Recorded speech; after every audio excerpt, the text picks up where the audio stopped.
नमस्कार, स्वागत है आपका हमारे खास कार्यक्रम आपकी सेहत में और मैं हूं आपके साथ स्वाति शर्मा।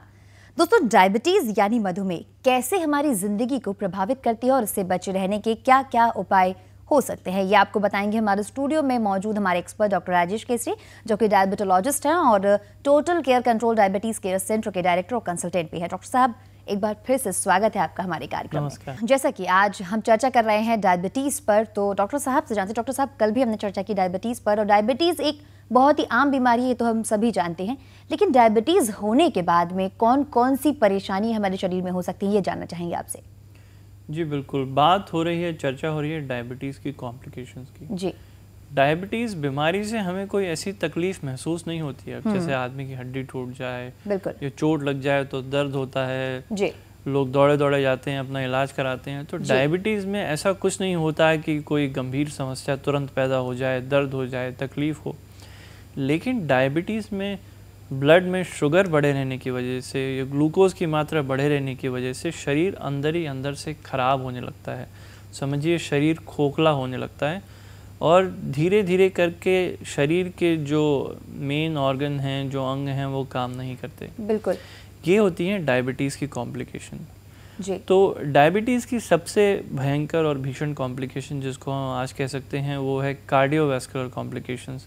ज़्यादातर डायबिटीज़ के मरीजों की मौत नेचुरल डेथ या डायबिटीज़ की वजह से नहीं होती, हार्ट अटैक की वजह से होती है। जी बिल्कुल। तो अगर किसी को डायबिटीज़ है तो उनको दिल का दौरा पड़ने की आशंका बहुत ज़्यादा हो जाती है। दिल का दौरा, हार्ट फेलियर या फिर स्ट्रोक, पैरालिसिस, ये कुछ डायबिटीज़ के बहुत सीरियस कॉम्प्लिकेशन जिनकी वजह से मौत तक से हो सकती है। बिल्कुल। डॉक्टर साहब, डायबिटीज़ के होने के बाद ये दिक्कतें आती हैं, लेकिन डायबिटीज़ में ऐसी कौन सी चीज़ें हमें साथ में ध्यान रखनी चाहिए जिससे ये परेशानियाँ जो आपने अभी हमें बताई हैं ये ना हो? जी, इसीलिए हम कहते हैं कि डायबिटीज़ पे टोटल कंट्रोल आवश्यक है, यह पूर्णतः नियंत्रण आवश्यक है। डायबिटीज़ टोटल कंट्रोल का ये अर्थ हुआ कि डायबिटीज़ में शुगर तो कंट्रोल में रहना ही चाहिए, जो शुगर की मात्रा है वो हमेशा नियंत्रित रहनी चाहिए, जो कि हमें ब्लड शुगर की जांच करके, HbA1c जांच करके पता चल जाएगा। जी। इसके अलावा वज़न भी अपना नियंत्रित करना आवश्यक है। वज़न भी जितना उचित है, जितना सही है, उतना ही रहना चाहिए। ओबेसिटी या ओवरवेट नहीं होने चाहिए। डॉक्टर साहब, साथ ही साथ जारी रखेंगे, रोकना चाहूँगी। यहाँ पर हमारे साथ शानू जुड़ गए हैं राजगढ़ से। शानू जी, बहुत बहुत स्वागत है आपका, पूछिए अपना सवाल। डॉक्टर साहब से मेरा ये सवाल है कि मेरी माताजी को शुगर है जी, और उन्हों को डेली इंसुलिन लेना पड़ता है जी। उनकी उम्र कितनी है शानू जी? उनकी उम्र 45 ईयर्स है। और कब से उनको डायबिटीज है? उनको मैम कम से कम 4 सालों से है। डॉक्टर साहब जी, अगर उनको डेली इंसुलिन लेना पड़ता है तो इसमें कोई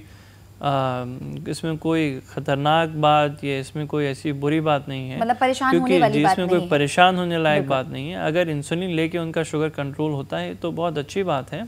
इंसुलिन के साथ कुछ जो आपको कुछ एहतियात जो रखनी है वो ये है कि जितनी मात्रा में डॉक्टर ने बताई है उतनी मात्रा में इंसुलिन दें, और इंसुलिन की मात्रा ज़्यादा ना हो जाए। कभी अगर उनका पेट ख़राब हो, लूज़ मोशन हो, किसी वजह से खाना न खाएं, तो ऐसे समय में हो सकता है इंसुलिन की मात्रा थोड़ी कम करनी पड़े। इंसुलिन के साथ हाइपोग्लाइसीमिया होने का डर हो सकता है, तो उसका ख्याल रखें।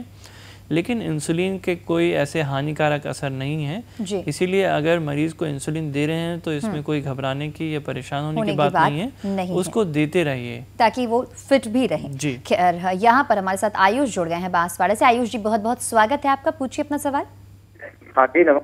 जी नमस्कार, पूछिए अपना सवाल आयुष जी। मैं पूछ रहा हूँ कि मधुमेह में अधिकांश मेरे को बार बार पेशाब आने की समस्या रही है। जी, देखिए, अगर शुगर की मात्रा बढ़ जाती है रक्त में तो बॉडी में से यूरिन ज़्यादा पास होता है। ये एक डिफेंसिव मैकेनिज्म है। तो पेशाब के ज़रिए शरीर जो है ग्लूकोज को शरीर से बाहर निकालना है, तो उससे पेशाब ज़्यादा आती है और प्यास भी ज़्यादा लगती है। अगर आपको ऐसा हो रहा है तो हो सकता है आपकी शुगर बहुत ज़्यादा बढ़ी हो। दूसरी एक और वजह हो सकती है कि शुगर बढ़ने के साथ साथ आपको यूरिन में कोई इन्फेक्शन हो, क्योंकि अगर यूरिनरी ट्रैक्ट इन्फेक्शन हो या पेशाब के नली में इन्फेक्शन हो तो उसके भी ये लक्षण होते हैं कि पेशाब बार बार आती है। तो आप पेशाब की अवश्य जांच कराइए, साथ में शुगर की जांच कराइए और शुगर हमेशा कंट्रोल में रखिए। जी बिल्कुल। यहाँ पर हमारे साथ राशिद जुड़ गए हैं छत्तीसगढ़ से। राशिद जी, बहुत बहुत स्वागत है आपका, पूछिए अपना सवाल। जी डॉक्टर साहब नमस्कार। नमस्कार सर, ये पोस्ट पेरेंडियल प्लाज्मा ग्लूकोज जो एवरेज है 2 महीने का जी, ये सर 150 है हमारा जी। तो इसमें कोई मतलब क्या अपन शुगर के उसमें आ गए हैं कि अभी बचे हुए हैं अपन?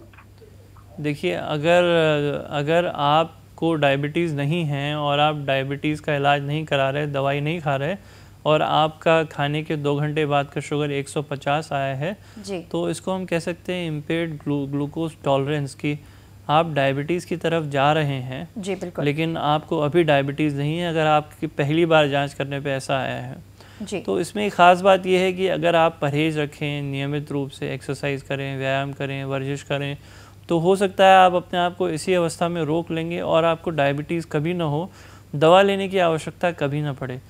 इसीलिए ये एक बहुत ही इम्पॉर्टेंट चीज़ है। अगर प्री डायबिटिक स्टेज में जी, जब डायबिटीज़ नहीं हुई है, जब आप दवाई नहीं खा रहे हैं, जब पहली बार शुगर की जांच कराने पे आपकी शुगर 125 से खाली पेट 125 से 140, ये खाने के बाद 140 से 200 के बीच में आ रही है, तो ऐसे समय से ही, इस समय से ही पूरा परहेज करना, एक्सरसाइज करना, लाइफस्टाइल मॉडिफिकेशन करना शुरू कर दीजिए ताकि आप डायबिटिक ना हो।